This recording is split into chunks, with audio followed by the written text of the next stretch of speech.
మాట్లాడారు. ఇందులో కూడా వ్యూహమేనా? ఖచ్చితంగా ఆయన చెప్పేదంతా ఆయన వ్యూహాన్ని సరిగ్గా అర్థం చేసుకోలేకపోతున్నది తెలుగుదేశం, వైఎస్ఆర్ కాంగ్రెస్ పార్టీ.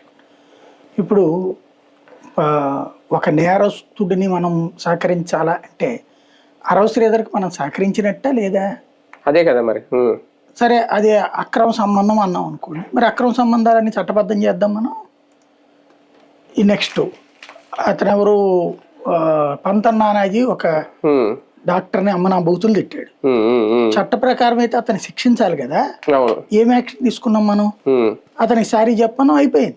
పైగా అతను దళిత డాక్టర్, రంగరాయ మెడికల్ కాలేజ్. మళ్ళీ మీరు కులాన్ని ఎత్తుతున్నారండి అంటాడు.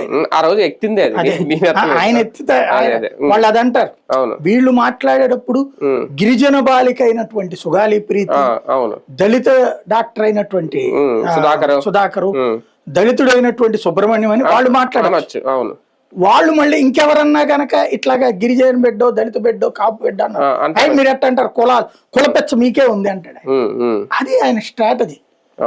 ఆయన ఏం మాట్లాడినారే, నా కొడకల్లారా చెప్పు తీసుకు కొడతా, నాల నాకిచ్చేస్తా, కింద కేసి కొడతా, తాట తీస్తా, అదన్నీ మాట్లాడే అర్హత ఆయనకు ఉంటది.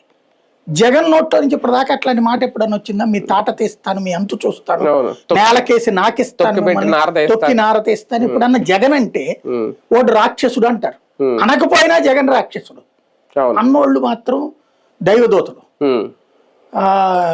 అదేది మేకప్ గురించి మాట్లాడతారు.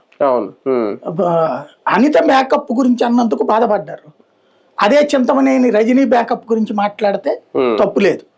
అంటే మేము ఏం మాట్లాడినా అవతల వాడు పడటానికి మాత్రమే పుట్టారు.